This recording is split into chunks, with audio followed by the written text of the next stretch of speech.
সুপ্রিয় শিক্ষার্থীবৃন্দ,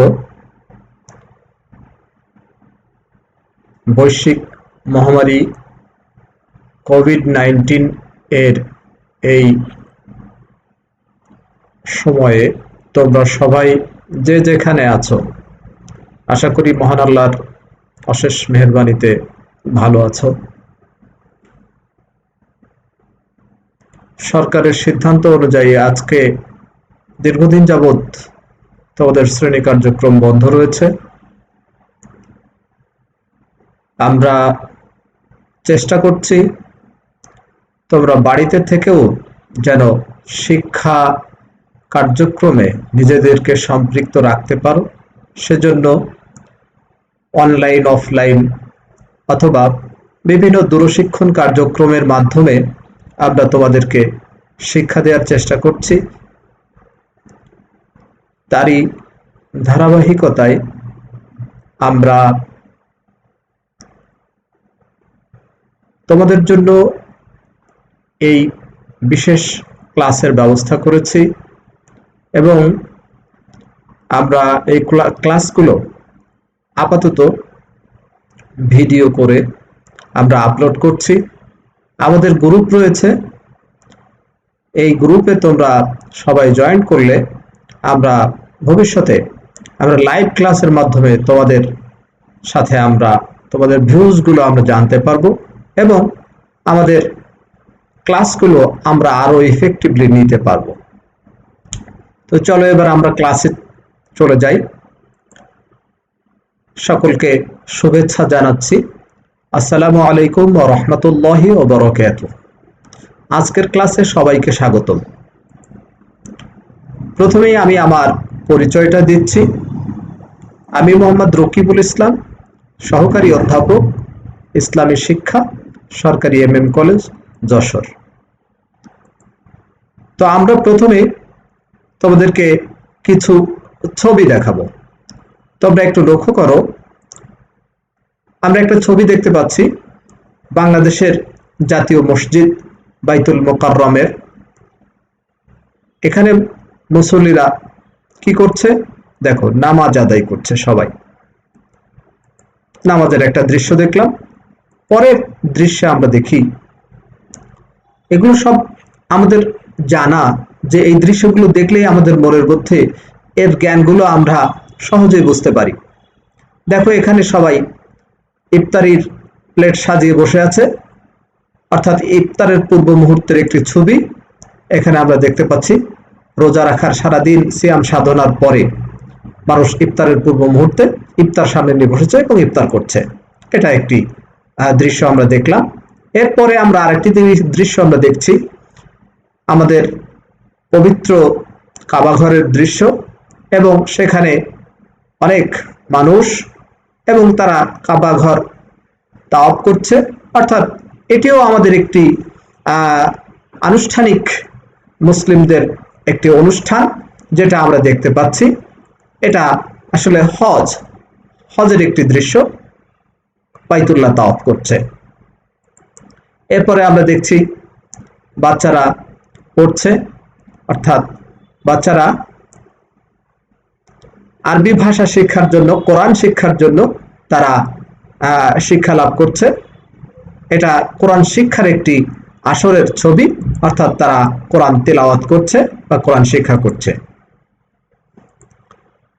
তাহলে উপরের এই সবগুলোকে আসলে একত্রে কি বলা হয়? এগুলো সবই হলো, আমরা এগুলোকে বলি ইবাদত। তার মানে আমাদের আজকের আলোচনার বিষয়গুলো তো ইবাদত। আজকে আমাদের যে পাঠের বিষয় সেটি হলো ইবাদত, মৌলিক ইবাদত। তো এটা তোমাদের ইসলাম শিক্ষা দ্বিতীয় পত্রের অধ্যায় 6 পাঠ 1 ও 2। তোমরা যারা দ্বাদশ শ্রেণীতে অধ্যয়ন করছো, তোমাদের সিলেবাস থেকেই মূলত তোমাদের জন্য আজকের আমাদের এই ক্লাস। আমরা এই ক্লাস থেকে আমরা কি শিখতে পারবো, শিক্ষার্থীরা কি শিখতে পারবে, আমরা একটু দেখে নেই এক নজরে।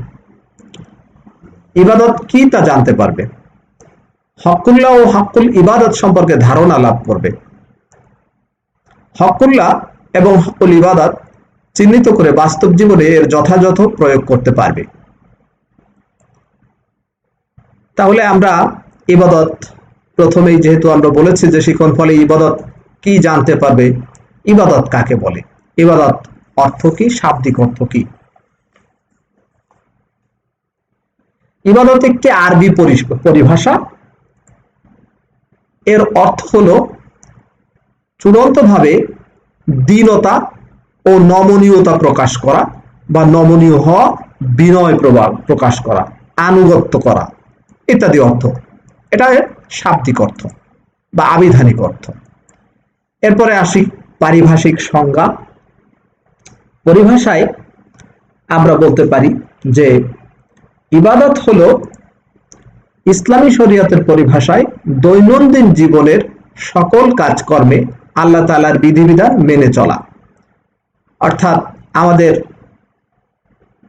সারাদিন, আমাদের এই যে 24টি ঘন্টা, এই ঘন্টায় আল্লাহ রাব্বুল আলামিনের যে বিধি এবং নিষেধ, বিধি এবং বিধান রয়েছে, সকল ক্ষেত্রে সেই বিধান মেনে চলার নামই হলো ইবাদত। তো আমরা প্রথমে বলেছি যে মৌলিক ইবাদত। আসলে মৌলিক ইবাদত কাকে বলে? যেহেতু আমাদের আলোচনার একটা বিষয় হচ্ছে মৌলিক ইবাদত, মৌলিক ইবাদত, মৌলিক শব্দটি, মূল শব্দটি শব্দ থেকে এসেছে, অর্থাৎ প্রধান। মৌলিক ইবাদত বলতে প্রধান ইবাদত। ইবাদত অনেক রকমের ইবাদত রয়েছে, তো আমাদের প্রধান ইবাদত কোনগুলো? অর্থাৎ প্রধান ইবাদত বলতে ওই সকল ইবাদতকে বোঝায় যে ইবাদত ইসলামের মূল কাঠামো, যেই ইবাদতগুলোর উপরে ভিত্তি করে প্রতিষ্ঠিত, অথবা যেই ইবাদতগুলো ওই মৌলিক ইবাদতের মাধ্যমেই, যেই মৌলিক ইবাদতগুলোর মাধ্যমেই মূলত ইসলামটি আমাদের কাছে মানে প্রতিষ্ঠিত। অর্থাৎ এক্ষেত্রে আমরা রাসূল সাল্লাল্লাহু আলাইহি ওয়াসাল্লামের একটা হাদিস আমরা বলতে পারি। রাসূল সাল্লাল্লাহু আলাইহি ওয়াসাল্লাম বলেছেন যে বুনিয়াল ইসলামু আলা খামসিন, শাহাদাতি আল্লা ইলাহা ইল্লাল্লাহ ওয়া আন্না মুহাম্মাদান আবদুহু ওয়া রাসূলুহু ওয়া ইকামিস সালাতি ওয়া ইতাইজ যাকাতি ওয়াল হজ্জি ওয়া সাওমি রমাদান মুত্তাফাকুন আলাইহি। অর্থাৎ রাসূল সাল্লাল্লাহু আলাইহি ওয়াসাল্লাম বলেছেন যে ইসলাম 5টি স্তম্ভের উপরে প্রতিষ্ঠিত। 5টি স্তম্ভের প্রথমটি হলো সাক্ষ্য দেয় একথা যে আল্লাহ ছাড়া আর কোনো উপাস্য নেই এবং মুহাম্মদ সাল্লাল্লাহু আলাইহি ওয়াসাল্লাম তার বান্দা এবং রাসূল। অর্থাৎ এটা হচ্ছে ঈমান। এরপরে রয়েছে সালাত। আমরা প্রথম যে কয়েকটি ছবি দেখেছি, তোমরা একটু খেয়াল করো, সেই ছবিগুলোতে আমরা দেখেছি সালাতের দৃশ্য ছিল, সিয়ামের দৃশ্য ছিল, যাকাতের দৃশ্য, এই দৃশ্যগুলো ছিল। এইগুলো ছিল মৌলিক ইবাদত। তো এই মৌলিক ইবাদতগুলো আমরা মোটামুটি জানলাম। তো এই মৌলিক ইবাদত, এই ইবাদতের গুরুত্ব এবং তাৎপর্য, আমরা এখানে ইবাদতের গুরুত্ব, আসলে আল্লাহ রাব্বুল আলামিন তার বান্দাদেরকে সৃষ্টি করেছেন তার ইবাদত করার জন্য। সূরা জারিয়াতের আয়াত নাম্বার 56 আল্লাহ বলেছেন যে ওয়ামা খালাকতুল জিন্না ওয়াল ইনসা ইল্লা লিয়াবুদুন, আমি মানুষ ও জিন জাতিকে সৃষ্টি করেছি একমাত্র আমার ইবাদতের জন্য। সুতরাং ইবাদতের গুরুত্ব কত আমরা আল্লাহর এই আয়াতের মাধ্যমেই, আল্লাহর নির্দেশের মাধ্যমেই, বিধানের মাধ্যমে আমরা বুঝতে পারি। আল্লাহ রাব্বুল আলামিন অন্যত্র আরো বলেছেন যে ফাইদা কুদিয়াতিস সালাতু ফান্তাশিরু ফিল আরদি ওয়াবতাগু মিন ফাদলিল্লাহ। এর অর্থ হলো অতঃপর যখন নামাজ শেষ হবে তখন তোমরা জমিনের বুকে ছড়িয়ে পড়বে এবং আল্লাহর অনুগ্রহ অনুসন্ধান করবে। আল্লাহর অনুগ্রহ বলতে রিজিক অনুসন্ধান করার কথা বলা হয়েছে। তার মানে মানুষ ইবাদতের নামে সারাদিন মসজিদে বসে থাকবে আর সে চেষ্টা করবে না তার রিজিকের। আল্লাহ রাব্বুল আলামিন তা বলেননি। ইবাদত করতে হবে, এটা আল্লাহর বিধান, কিন্তু ইবাদতের পাশাপাশি মানুষকে তার জীবন জীবিকার জন্য কাজ করতে হবে আল্লাহর এই বিধানের মাধ্যমে। সূরা আল জুমুয়ার আয়াত 10 নম্বর আয়াতে আল্লাহ রাব্বুল আলামিন এটা বলেছেন। তো এখন ইবাদত কয় প্রকার আমরা এটা একটু দেখি। ইবাদত 2 প্রকার। একটা হলো হাক্কুল্লাহ বা আল্লাহর হক, আর একটা হচ্ছে হাক্কুল ইবাদ বা বান্দার হক। আল্লাহর হক কোনগুলো? আল্লাহর সাথে সম্পর্কিত যে অধিকার, যে কর্তব্যগুলো রয়েছে বান্দাকে পালন করতে হয়, সেগুলো আল্লাহর হক। আর বান্দার হক কোনগুলো? বান্দার হক মানুষ সামাজিক জীব, সমাজের একে অপরের সাথে মানুষের যে পারস্পরিক যে দায়িত্ব কর্তব্য রয়েছে, তাই হলো হাক্কুল ইবাদ বা বান্দার হক। আল্লাহর সাথে সম্পর্কিত অধিকারগুলো আমরা দেখি, কি কি অধিকার রয়েছে। আমরা কিছু ছবির মাধ্যমে এগুলো দেখি। এই যে এখানে নামাজের একটি দৃশ্য তোমরা দেখতে পাচ্ছ, সবাই সালাত আদায় করছে, তার মানে আল্লাহর হক, বান্দা আল্লাহর জন্য, আল্লাহর উদ্দেশ্যে, আল্লাহর হুকুম সালাত, 5 ওয়াক্ত সালাত আদায় করবে। মাহে রমজান অর্থাৎ রমজানের রোজা রাখবে, এরপরে হজ পালন করবে, তারপরে জাকাত আদায় করবে। এগুলো হলো মানুষের, আল্লাহর প্রতি মানুষের যে দায়িত্ব রয়েছে, আল্লাহর যে অধিকার রয়েছে মানুষের কাছে, সেগুলো। এরপরে দেখো বান্দার সাথে সম্পর্কিত অধিকারগুলো। বান্দার অধিকার কি? এখানে আমরা একটা বয়স্ক মানুষের ছবি দেখছি এবং সেখানে একজন অল্প বয়স্ক মানুষের হাতের আমরা ছবি দেখছি। আসলে মূলত এখানে বোঝাচ্ছে যে সন্তান তার বাবা মার সেবা করবে, অর্থাৎ মা বাবা তার সন্তানের কাছে যে অধিকার রয়েছে সেটা হচ্ছে যে সন্তান তাদের সেবা করবে। এখানে আমরা দেখছি প্রতিবেশীদেরকে এই যে সাহায্য সহযোগিতা করছে, অর্থাৎ প্রতিবেশীদের সেবা, এটাও বান্দার হক। তারপরে যদি কেউ মারা যায় প্রতিবেশীদের মধ্যে বা জানাশোনা আত্মীয় স্বজনের মধ্যে, তাহলে তার জানাজায় অংশ নেয়, এটা বান্দার হক। তারপরে আমরা এখানে আরেকটি ছবি দেখছি, যেখানে দেখা যাচ্ছে যে স্বজনদের খোঁজ খবর নেই। আমরা এই ছবির মাধ্যমে কিছু আমরা বিমূর্ত বিষয়কে আমরা বোঝাবার চেষ্টা করেছি। এখন এই সম্পর্কে রাসূল সাল্লাল্লাহু আলাইহি ওয়াসাল্লাম কি বলেছেন বান্দার হক সম্পর্কে? রাসূল সাল্লাল্লাহু আলাইহি ওয়াসাল্লামের একটি হাদিস রয়েছে বুখারী এবং মুসলিমে, যে একজন মুসলিমের উপর অপর মুসলিমের 6টি হক রয়েছে। কি কি? যেমন সালামের জবাব দেওয়া। একজন মুসলিম যখন আরেকজন মুসলিমকে সালাম দিবে, তখন তার সালামের জবাব তাকে দিতে হবে। রোগীকে দেখতে যাওয়া, অর্থাৎ কোনো ব্যক্তি যদি রোগগ্রস্ত হয় তাহলে তাকে দেখতে যেতে হবে, এটা তার অধিকার। কোন মুসলিম মারা গেলে তার জানাজায় অংশগ্রহণ করতে হবে। যদি কেউ দাওয়াত দেয়, দাওয়াত কবুল করতে হবে। মজলুমকে সাহায্য করতে হবে এবং হাঁচি দিলে সে হাঁচির জবাব দিতে হবে। এছাড়াও একজন মানুষের প্রতি অপর মানুষের অধিকারকে 8 ভাগে ভাগ করা হয়েছে। যেমন নিকট আত্মীয়ের অধিকার, দূর আত্মীয়ের অধিকার, প্রতিবেশীর অধিকার বা হক, দেশবাসীর হক, শাসক শাসিতের হক, সাধারণ মুসলমানের হক, অভাবী মানুষের হক, অমুসলিমদের হক। মানুষ হিসেবে উক্ত হক আদায় করা সকলের কর্তব্য। এখন পিতামাতার সাথে কি করতে হবে? পিতামাতার সাথে ভালো আচরণ করতে হবে, আত্মীয় স্বজনের খোঁজ খবর নিতে হবে, প্রতিবেশীর বিপদে সাহায্য করতে হবে, জানাজায় অংশ নিতে হবে, দাওয়াত দিলে কবুল করতে হবে, সালাম এবং হাসির জবাব দিতে হবে। এগুলো এক নজরে আমরা হাক্কুল্লাহ এবং হাক্কুল ইবাদ সমূহকে আমরা এভাবে দেখতে পারি। এগুলো হচ্ছে হাক্কুল ইবাদ দেখলাম। আর আল্লাহর হক যেগুলো, সেগুলো তোমরা একটু দেখো। নামাজ কায়েম করা, রোজা রাখা, জাকাত প্রদান করা, হজ করা এবং আল্লাহর সাথে কাউকে শরীক না করা, এগুলো হলো আল্লাহর হক। আর এগুলো হলো বান্দার হক।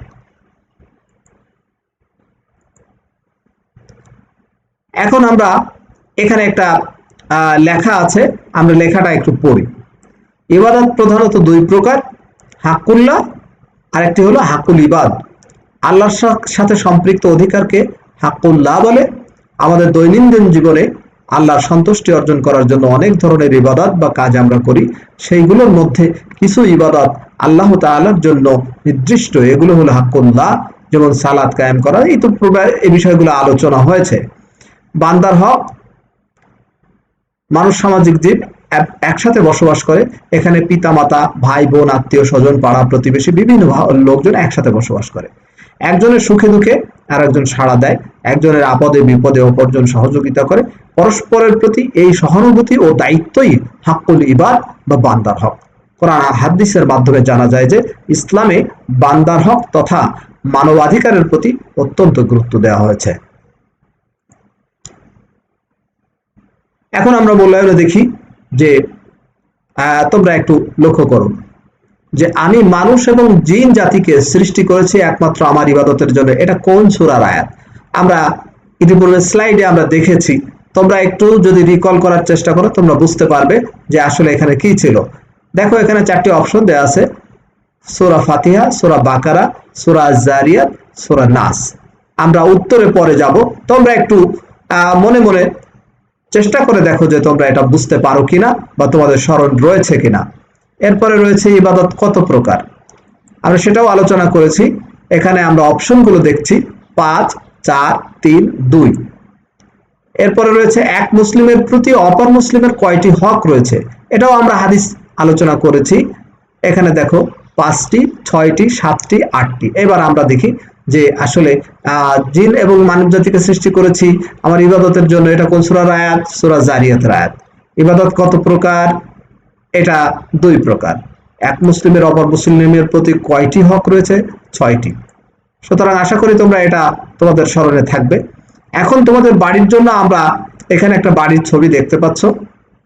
বাড়ির কিছু কাজ আমরা দিচ্ছি যাতে করে তোমরা বাসায় এই পাঠটা, এই ক্লাসটা তোমরা দেখার পরে বাসায় তোমরা নিজেরা একটু পড়ালেখা করতে পারো এবং তোমরা প্রস্তুতি গ্রহণ করতে পারো। তো তোমরা খাতায় লিখে নাও।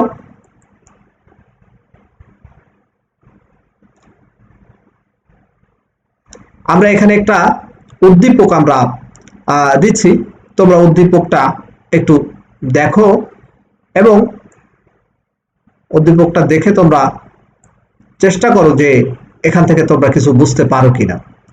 আজমল সাহেব ধনী লোক, সে তার প্রতিবেশীর বিপদে আপদে সহযোগিতা করে, সবার খোঁজ খবর নেয়, ভালো আচরণ করে, কিন্তু নিয়মিত নামাজ পড়ে না। লোকমান সাহেব তাকে বলল এগুলোর সাথে সাথে আল্লাহর সাথে সম্পৃক্ত ইবাদতগুলোও পালন করতে হবে। তাহলে আমরা এখানে প্রশ্নগুলো দেখি। জ্ঞানমূলক প্রশ্নে আছে ইবাদত অর্থ কি? অনুধাবনে আছে হাক্কুল ইবাদ বলতে কি বোঝায়? প্রয়োগে রয়েছে আজমল সাহেবের কাজগুলো কোন ধরনের ইবাদত, ব্যাখ্যা করো। এরপরে উচ্চতর দক্ষতায় রয়েছে পূর্ণাঙ্গ মুসলমান হওয়ার ক্ষেত্রে লোকমান সাহেবের বক্তব্য বিশ্লেষণ করো। তো তোমাদেরকে সকলকে ধন্যবাদ জানিয়ে আমি ক্লাসের এই সমাপ্ত করছি। আল্লাহ হাফেজ।